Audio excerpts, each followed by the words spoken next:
Bonjour peuple de Dieu, je vous souhaite la bienvenue sur ma chaîne Servante de l'Éternel Claudia Leco. Voilà, donc c'est toujours avec un cœur rempli de joie, de beaucoup de paix, d'amour que je viens vers vous, toujours pour vous parler des bontés de l'Éternel. L'Éternel est bon, il parle à chaque instant et il nous révèle aussi les choses cachées. Voilà, donc la dernière fois, c'était beaucoup plus à vous parler de la restauration dans la prière avec Jésus-Christ. Et cette fois-ci, ça va beaucoup être accentué sur la prière. Le Seigneur m'a bien confirmé qu'il est important de prier. La prière est une chose très, très, très importante. Mais avant de se faire, je vais d'abord commencer par ce chant. Et aussi, je vous donnerai aussi un passage, mais je pense que ce sera beaucoup plus un psaume sur David qui parlait de la prière. Donc, la prière est l'élément moteur. C'est très important de s'adresser à Dieu dans la prière. Déjà, qu'est-ce que c'est que la prière? La prière, c'est le simple fait d'avoir ce mouvement de l'âme qui tend à aller vers notre Père Céleste. C'est spirituellement une communication qu'on fait avec notre Père Céleste. Comme nous, on a toujours été en communication lorsqu'on prie avec Dieu, comme l'a fait Jésus-Christ. Lui, c'est notre modèle et nous sommes tout simplement là à reproduire ce qu'a fait notre Jésus-Christ, notre roi des rois, Seigneur des seigneurs. Lui qui nous montre la voie, qui nous montre le chemin et qui continue encore à le faire. La parole de Dieu dit qu'il est le chemin, la vérité et la vie et nul ne va au Père que par lui. Donc nous devons suivre ses pas et nous marchons avec lui. Alors donc encore une fois de plus, je bénis tous mes abonnés dans le nom de Jésus-Christ. Je bénis ma famille, je bénis tout ce qui me suit en passant, je bénis vraiment mes proches. Donc, que le Seigneur soit avec vous et vous accompagne dans tout ce que vous allez faire dans vos entreprises, disons. Voilà, donc, avant de commencer, je commencerai par ce chant que vous connaissez, pour ceux qui ont suivi la dernière vidéo, ce chant donc, que j'avais chanté. Et il y aura aussi un autre chant, alléluia, par la grâce de Dieu, un autre chant que je vous chanterai la prochaine fois. Mais par contre, là, ça c'est mon dernier chant. J'espère qu'il y en a qui s'en souviennent. Voilà, donc c'est pour tout simplement pour faire d'entrée déjà ce chant. Voilà. Avec la prière, tu m'as restauré et tu m'as relevé et tu m'as exaucé et avec la prière, tu m'as exaucé et je suis plein de vie, je suis plein de joie, oh oh. Merci Père Céleste de m'avoir restauré. Merci Père Céleste de m'avoir restauré. Voilà, donc tout simplement pour introduire, mais sinon je vais parler dans son entièreté. Ceux qui veulent vraiment rentrer dans les détails ira donc voir dans la vidéo précédente. Voilà, donc de quoi il s'agit? Le Seigneur m'a vraiment mis à cœur et beaucoup plus où j'étais, voilà, dans ma salle de bain, où il a vraiment accentué sur la prière. La prière est l'élément moteur. C'est vrai que la plupart du temps, il y a beaucoup de chrétiens qui négligent la prière, mais qui ne voient pas trop l'importance, mais c'est en fait la communication avec notre Père Céleste, le simple fait de venir vers Dieu et de parler avec lui, c'est ce qu'on appelle la prière. La prière, ça nous permet d'être en contact. La connexion se fait aussi bien d'un côté et de l'autre. Dieu, il entend, il reçoit et après, voilà, il exauce nos prières. Donc, soyons dans la joie parce que nous prions un Dieu qui n'est pas un Dieu sourd, nous prions un Dieu vivant. Donc, soyons dans la joie que quand on prie, nos prières ne restent pas en vain. Il y a toujours notre Père Céleste qui entend nos prières et aussi, c'est normal qu'il fasse aussi un tri. Hein. On ne va pas demander dans la prière d'aller faire du mal, d'aller tuer, d'aller faire... Non, Dieu aussi, c'est celui qui est juste. Il est juste et bon et il sait faire un tri. Donc, prions et demandons au Seigneur des bonnes choses. Comme la dernière fois, dans ma vidéo précédente, j'ai demandé la restauration cette année. Et cette année, je sais que le Seigneur va nous restaurer. Alléluia. Donc, aujourd'hui, de quoi il s'agit dans la prière? Il s'agit déjà non seulement de prier et de demander au Seigneur d'agir face aux personnes qui se retrouvent en difficulté. Nous savons qu'actuellement, il y a des pays, pour ne pas citer les noms des pays, il y a des pays qui sont en guerre. Nous allons faire comme le roi David. Le roi David, lui, qu'est-ce qu'il faisait? Il se levait dans la prière et il priait. Là aussi, ce qui est bien, c'est que le Seigneur m'a donné la confirmation dans la prière. Il m'a bien aimé, bien donné ce psaume, hein, qui est donc le psaume 86 du roi David. Donc le titre, ça tombait très bien, prière de David. Donc le Seigneur m'a bien confirmé que la prière, c'est l'élément moteur. Donc on doit passer par là. Et le roi David, lui, ce qu'il faisait chaque fois qu'il se retrouvait en contact avec son Père Céleste, il n'hésitait pas non seulement à le louer, à chanter, mais beaucoup plus à prier, à étendre son état d'âme à Dieu. Il lui disait tout. Dieu était son confident. Est-ce que toi, Dieu est ton confident? Moi, je peux dire oui, Dieu est mon confident. Parce que quand il y a quelque chose qui ne va pas, je crie à Dieu. Je dis, Seigneur, Seigneur, Dieu m'en aide. Seigneur, je crie à Dieu. Je crie à Dieu pour tout. Je crie à Dieu pour ma famille. Je crie à Dieu dans toutes les situations. Et je vois la main de Dieu. Dieu est merveilleux, il est bon. Vous ne pouvez pas vous retrouver dans une situation qui vous dépasse.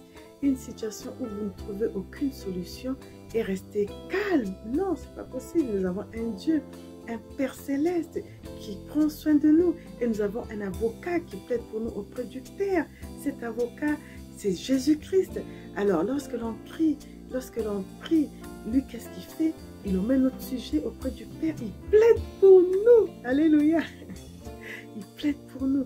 Donc, nous devons nous réjouir du simple fait qu'on a un Dieu qui nous laisse pas son voix, son parole. Notre Dieu, il exauce nos prières. Et nous devons prier pour ces pays qui se retrouvent en guerre. Donc, prions pour ces pays. Nous devons aussi prier pour le Covid qui doit prendre fin. Ça serait vraiment très, très important que ça prenne fin. On ne peut pas regarder des situations qui se passent dans ton chrétien et rester bouche bée. Non! Nous sommes après tout là. Nous existons. Et il n'y a que les vivants qui doivent se lever, qui doivent prier. Et nous aussi, nous devons faire la même chose. La même chose. C'est pour ça que je vous encourage, mes frères et sœurs, mes abonnés, voilà, peuple de Dieu, je vous encourage à vous lever quand il y a une situation qui ne va pas, à vous lever et à prier. Parce que c'est le seul moteur, c'est la seule communication qu'il y a entre le Père Céleste et nous. Si plus personne ne prie, il n'y aura aucune communication avec le Père Céleste et les choses ne vont pas évoluer, ne vont pas avancer. Il est très important de se lever dans n'importe quelle situation. Ça peut être au niveau familial, ça peut être au niveau de ton travail, ça peut être dans n'importe quelle situation, par exemple sociale. À chaque instant, lorsqu'il y a quelque chose, on doit prier. Alléluia. Moi, j'ai prié pour une petite fille que je garde ici à domicile. J'ai prié pour elle. Et Dieu merci, j'ai vu la main de Dieu. Hein, c'est une petite fille qui ne parlait pas, qui avait des problèmes parce que elle avait été diagnostiquée comme un enfant qui était autiste, en fait un enfant à problème. Donc, qu'est-ce que j'ai fait? Je me suis dit, mais non, mais si on me demande de la garder, je suis quand même chrétienne. je vais quand même pas la laisser comme ça, je vais prier pour elle. Je vois un problème qui arrive comme ça, Dieu sait pourquoi. Il veut que je m'occupe d'elle. Il sait que à travers moi, elle aura sa délivrance. Donc, je ne dois pas rester sans prier. Donc, j'ai commencé à prier pour elle et j'ai demandé au Seigneur de l'aider. Et souvent, quand elle venait, elle se connaissait maintenant ces petits moments-là. Je dis, est-ce que tu aimes le Seigneur? Bon, on va lire quelques psaumes. Et puis, à la fin, souvent maintenant, à la fin, elle disait Amen. Elle disait Amen. Mais le Seigneur m'avait montré en vision qu'elle parlait à un certain moment donné. Et elle continuait à parler dans son charabia. J'ai dit, non, tu parles maintenant, tu dois parler. Je l'ai stimulée. J'ai commencé aussi bien à lui apprendre aussi bien de façon motricité, dans beaucoup de choses, mais en la mettant toutefois aussi dans la prière. Mais aujourd'hui, ce que Dieu m'a montré en vision, alléluia, on a un Dieu vivant, un Dieu tout-puissant, elle qui semblait ne pas du tout parler, mais maintenant elle parle, je vous le confirme, elle parle. Donc, c'est pour vous dire que si on reste muet face à des situations, se disant que ça nous dépasse, Dieu ne pourra rien faire, rien ne va bouger. Parce que Dieu est celui qui est dans les situations difficiles. Quand on prie à Dieu, on crie à lui, il va exaucer. Quand il voit l'état de votre cœur, vous le faites avec justice et sincérité, c'est un Dieu miséricordieux. Il va agir, il va agir. Aujourd'hui, je bénis l'Éternel. Je suis dans la joie de voir vraiment l'évolution de cette jeune fille. Maintenant, elle parle, elle est pleine de vie. Elle était fermée, elle était, voilà, non seulement fermée, mais agressive. Maintenant, tout ça a changé. Elle est devenue souriante, elle parle, elle a évolué. Vous ne vous rendez pas compte à quel point, quand une personne ne parle pas, quand elle est bloquée, quand tout est fermé dans sa tête, comment est-ce qu'elle peut être agressive? Parce que tout est dans la tête. Mais quand elle commence à communiquer, elle commence à parler, elle dit des choses, les choses sortent. Et puis, elle communique. Et puis, on a besoin de la communication. C'est très, très important. Tel que là, nous, on a besoin de communiquer avec notre Père Céleste. C'est notre Créateur. C'est lui qui nous a créés. Tout de même, c'est lui qui nous a créés. Donc, lèvons-nous face à des situations qui sont compliquées, que ce soit notre pays ou pas. Tel que là, on sait que ce pays-là est en guerre, on doit se lever, on doit prier pour que la guerre cesse, qu'il y ait la paix qui rentre dans ce pays. On doit prier pour que la méchanceté, les hostilités, tout ce qui ne font pas partie de la parole de Dieu cesse dans le nom de Jésus. On a une autorité en Jésus-Christ. On sait que si on prie, le Seigneur va agir. On doit prier, on doit prier. Le Seigneur a insisté sur ça, il me l'a même confirmé. Nous devons nous lever et nous devons prier dans toutes les situations. Alléluia, amen, amen. Voilà, donc pour consolider en fait ce que je vous dis, il m'a donc donné le psaume de David. C'est un partage que je fais avec vous. Il m'a donné le psaume de David et je le bénis vraiment énormément. J'aime Dieu parce que Dieu consolide toujours ce que je vous apporte. Donc, il m'a donné ça, je suis tombée sur ça. La prière de David. David, quand il était dans des situations compliquées, il priait. Et moi aussi, quand je suis dans des situations compliquées, je prie. Je prie pour mon mari, je prie pour mes enfants, je prie pour les enfants que je garde. Je prie pour des situations compliquées. Je prie et je dois prier. Je suis une servante de l'Éternel et la servante de l'Éternel doit se lever et prier pour les situations qui ne fonctionne pas normalement. Alléluia.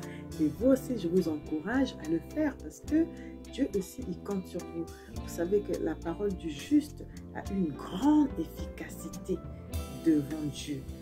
Donc, si vous venez à Dieu avec un cœur sincère, vous êtes juste devant Dieu, vous allez voir. Alléluia. Dieu ne pourra que vous exaucer. Et vous viendrez me dire, oui, c'est vrai. Ce que tu nous as émis, on partage. Nous aussi, on l'a vécu. Et c'est vrai que Dieu exauce nos prières. Il n'y a pas de secret. Il n'y a pas de secret. Ça ne veut pas dire qu'il exauce telle personne plus qu'une autre. Non, c'est faux. Il n'y a pas de secret. Il exauce ceux qui ont le cœur droit et juste envers lui. Alléluia. Voilà, donc c'est tout simplement pour vous faire ce partage et aussi pour vous dire tout simplement aussi que le Seigneur, dans le psaume 86, il dit ceci. Donc la prière de David dans le psaume 86 dit ceci. Éternel, prête l'oreille, exauce-moi. Alléluia. Car je suis malheureux et indigent. Garde mon âme, car je suis pieux. Mon Dieu, sauve ton serviteur qui se confie en toi. C'est ce que je vous dis. Si vous confiez en Dieu, il pourra que venir vers vous et vous aider dans n'importe quelle situation. Il va vous sortir des moments difficiles. Moi, quand j'ai demandé au Seigneur, Seigneur, bon, de quoi veux-tu que je parle? Il m'a parlé de ça, de la prière. Il me l'a bien confirmé. Et en plus de ça, j'ai dit, Seigneur, fais-moi encore un autre signe. Et il m'a donné le psaume de David, qui parle de la prière. Quelle grâce! Alors donc, aie pitié de moi, Seigneur, car je crie à toi tout le jour. C'est ce que vous devez dire dans votre cœur. Seigneur, aie pitié de moi. Seigneur, fais-moi grâce. Seigneur, Seigneur. Alléluia. Réjouis l'âme de ton serviteur.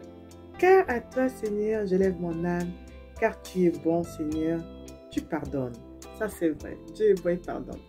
S'il fallait vraiment qu'il nous punisse sévèrement, je ne pense pas qu'on serait encore sur cette terre. On serait déjà tous, hein? Alléluia. Alors, tu es plein d'amour pour tous ceux qui t'invoquent. Éternel, prête l'oreille à ma prière. C'est ce qu'on doit dire au Seigneur quand on a l'impression que ça tarde. Éternel, prête l'oreille à ma prière. Et, sois attentif à la voix de mes supplications. Je t'invoque au jour de ma détresse, car tu m'exauces. Le jour de la détresse, ne restez pas sans voix. Priez à Dieu, demandez. Dieu est celui qui aime ça. Voilà. N'hésitez pas. Alléluia. Nul n'est comme toi parmi les dieux, Seigneur, et rien ne ressemble à tes œuvres. Toutes les nations que tu as faites viendront, ça c'est sûr. Se prosterner devant ta face, Seigneur, et rendre gloire à ton nom. Ça, je le crois, parce que personne ne pourra rester sans se prosterner devant Dieu. Non, il a une supériorité, c'est le Dieu suprême. Il a une majesté, Il est la majesté. Alléluia. Car tu es grand et tu opères des prodiges. Alléluia. Toi seul, tu es Dieu. Enseigne-moi tes voies, ô Éternel. Je marcherai dans ta fidélité. Ça, c'est super. Dispose mon cœur à la crainte de ton nom. Ça, c'est vrai. Il y en a qui n'ont pas la crainte du nom de Dieu. Mais il faut qu'ils apprennent. Dieu est grand. Si aujourd'hui il décide de retirer le site de vie, mais il va le faire. S'il ne le fait pas, mais c'est tellement un Dieu aussi amour, compatissant, miséricordieux. Donc, il y a des choses qu'il ne veut pas faire. Hein? Mais il est capable. Mais il ne le fera pas parce qu'il nous aime. Alors, je te louerai de tout mon cœur, Seigneur mon Dieu, et je glorifierai ton nom à perpétuité. Oh, ça c'est beau. Car ta bonté est grande envers moi, et tu délivres mon âme du séjour profond des morts. Alléluia. Dieu nous délivre tous les jours des situations compliquées. Il ne peut pas imaginer par moment, on aurait pu faire un accident, on aurait pu aller tomber quelque part, faire une chute ou faire quoi que ce soit, mais on se sent sauvé, on se sent délivré. Une chute qui est allée atterrir, mais différemment où tu as pu te relever. C'est une grâce. C'est une grâce. Il faut voir des grâces partout parce que ça aurait pu être terrible. Oh Dieu, des orgueilleux se sont levés contre moi. Une troupe d'hommes violents en veulent à ma vie. Ah, ça, il y en aura toujours. Il y aura toujours des personnes violentes, méchantes qui viendront pour te faire du mal, des ennemis. Mais qu'est-ce que tu vas faire face à ça? Il faut que tu te lèves. Seigneur mon Dieu, j'ai des témoignages que je peux vous donner, mais là aujourd'hui, c'est pas le moment. Mais j'essaierai de prendre, je sais pas, j'essaierai de prendre une autre vidéo dans laquelle je mettrai tout cela et je vous parlerai des méchants. Ben, eux aussi, ils périssent, ils finissent mal. Ils finissent mal. Alléluia. Donc, nous, c'est ça aujourd'hui. Ils ne portent pas leur pensée sur toi, mais toi, Seigneur, tu es un Dieu miséricordieux et compatissant. Et ça, c'est vrai. On a un Dieu compatissant, lent à la colère. Il est tellement bon que vraiment, il faut vous confier à lui. Moi, je vous encourage franchement même dans vos moments de faiblesse, même quand vous avez l'impression que c'est lent, Dieu ne va pas agir. C'est vos forteresses dans votre tête. Vous pensez que Dieu n'agit pas. Dieu est ceci. Mais vous avez une caricature de Dieu parfois qui n'est pas celle-là. Mais rapprochez-vous de lui. Essayez sur 3 mois, 4 mois, une année. Vous allez voir si ce Dieu que l'on sert, franchement, si c'est un Dieu vivant, si vous le servez de tout votre cœur et que vous ne servez pas Baal, vous servez Dieu de tout votre cœur, ça m'étonnerait que ce Dieu-là n'agisse pas. Ce n'est pas possible. Ce n'est pas possible. Alléluia. Lent à la colère, riche en bonté et en fidélité. Et il reste fidèle. Il est vraiment bon et il reste fidèle. Nous, parfois, on n'est pas fidèles. On fait des choses qui n'honorent pas Dieu, mais Dieu reste fidèle. Alléluia. Tourne vers moi les regards et aie pitié de moi. Donne la force à ton serviteur. Que Dieu nous donne sur la force de prier, de louer, de faire des partages. C'est une grâce parce que Dieu permet à travers nos partages d'édifier beaucoup de gens. C'est pour ça que nous le faisons avec un cœur sincère dans la crainte de Dieu. Et Dieu aime ça. Dieu aime ça. C'est bien que quand tout simplement je dis Seigneur, moi je suis tout simplement ta servante, je parle de quoi? Il me met les partages, il me met les mots, il me confirme. Quelle grâce! Quelle grâce, quelle grâce. Tourne vers moi les regards et aie pitié de moi. C'est ce qu'on doit dire. Seigneur, tourne vers moi ton regard. Aie pitié de ma personne. Aie pitié de moi.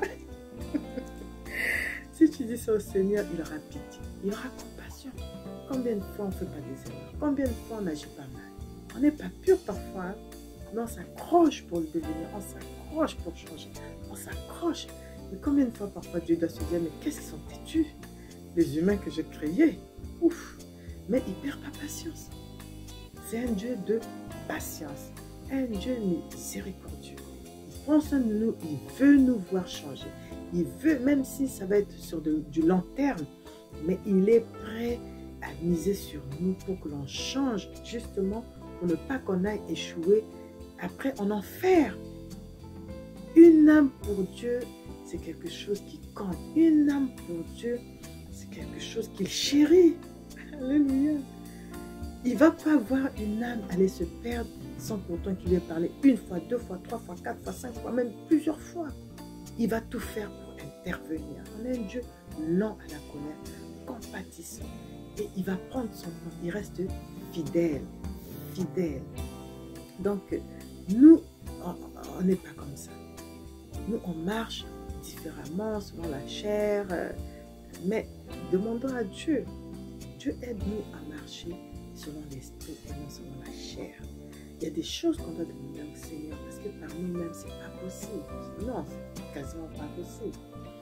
Donc, veillons à tout cela, demandons à Dieu et prions à Dieu pour qu'il tourne son regard vers nous. En lui disant, tourne vers moi les regards et aie pitié de moi. Oh, alléluia.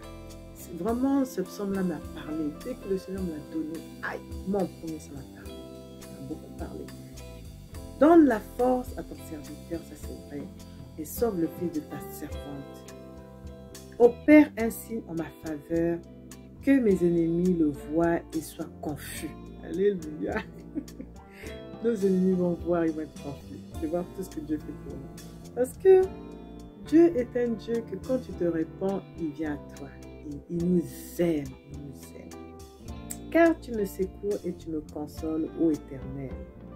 Oh, en fait, moi vraiment, en lisant ce psaume, ça m'a tellement fait du bien, ça me fait du bien. Avant que je vous partage toutes ces choses, le Seigneur me fait toujours du bien avant. Et moi, après, je vais vous faire du bien. D'où les partages bibliques. Voilà, donc vraiment, tout simplement pour dire que j'étais dans la joie de vous partager ce psaume-là. Ce partage en fait, et puis aussi ce psaume en prière hein, qu'a fait David. Et David avait déjà compris. Et nous aussi, il faut que nous puissions marcher comme David et comprendre ce que c'est que la prière. C'est très très important. Et justement, une fois, Dieu a ouvert mes yeux en vision. J'ai vu le roi David. J'ai vu Dieu était sur son trône et je ne voyais pas Dieu, mais il était, j'arrivais à sentir et à savoir que Dieu était là-bas. Mais c'était un endroit très élevé. Il était en haut, il était sur son trône.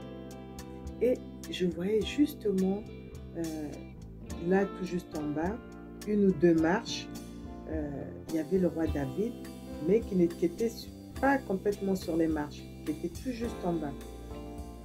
Et Dieu était vraiment en haut. Et il y avait une conversation, mais il parlait avec son père, mais il parlait en réel, vraiment en réel. Moi, je n'arrivais pas à capter, mais il lui parlait. Et j'ai vu le roi David, il était habillé en roi. Donc, l'accoutrement d'un roi.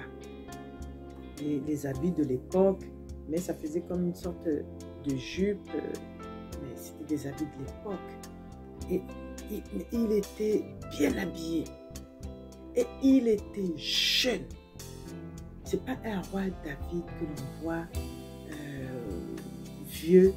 La Bible dit qu'il était rassasié de vieillesse. Voilà, il est mort, voilà. Mais il était jeune. Le roi David que j'ai vu, il pouvait avoir à peu près 19 ans. Vraiment, il était jeune dans son appartement, dans son habillement. Il était vraiment non seulement jeune et bien habillé en roi. Et il parlait avec Dieu, notre Père Céleste, il parlait. Je n'entendais pas, je ne comprenais pas, mais j'ai bien vu, je pense qu'il était là en communication. Donc il était là, Dieu était en haut sur son trône, voilà, là-bas. Et lui, il était un peu plus à l'écart. Et on voyait bien la différence, de niveau. Mais il était bien en présence de Dieu, il communique toujours avec son Père Céleste, il est sur le trône, et Dieu est sur le trône, et lui, il reste jeune, toujours un accoutrement de roi, bien habillé, et communique avec son Père. Donc nous, on doit faire la même chose. On doit faire la même chose. Jésus-Christ nous a montré l'exemple, il nous a parlé de notre Père, et nous, on doit continuer à suivre non seulement les pas de notre Sauveur Jésus-Christ, mais en même temps, on doit suivre les pas du roi David. Et si Dieu vous ouvre les yeux, vous allez voir des choses. Vous allez voir des choses. C'est trop beau à voir, mais ce monde-là, c'est un monde magnifique. Si Dieu vous ouvre les yeux, vous allez voir, c'est magnifique. Ça n'a rien à voir avec la vie, la réalité de ce monde, non. Actuellement, avec la guerre qu'il y a, ça n'a rien à voir. Mais bon, je vous encourage tout simplement à rester dans la prière, à rester connecté, pas à rester connecté à des choses qui font passer toujours Dieu en second, mais à rester connecté avec Dieu dans la prière, avec la parole de Dieu. Voilà, donc mon partage arrive à sa fin. Je vous remercie de m'avoir suivi et en même temps, je vous souhaite voilà, donc de continuer vos activités et surtout à passer des bons moments dans la prière avec notre Père Céleste. Voilà, que le Saint-Esprit vous inspire et que notre Seigneur Jésus-Christ soit toujours aussi dans vos pensées. N'hésitez pas à prier et que le Seigneur vous bénisse richement, abondamment. Gloire à Dieu, soyez bénis chez vous et à la prochaine, toujours pour un partage exceptionnel. Soyez bénis, au revoir. Au revoir. Tu as fait de moi ce que je suis.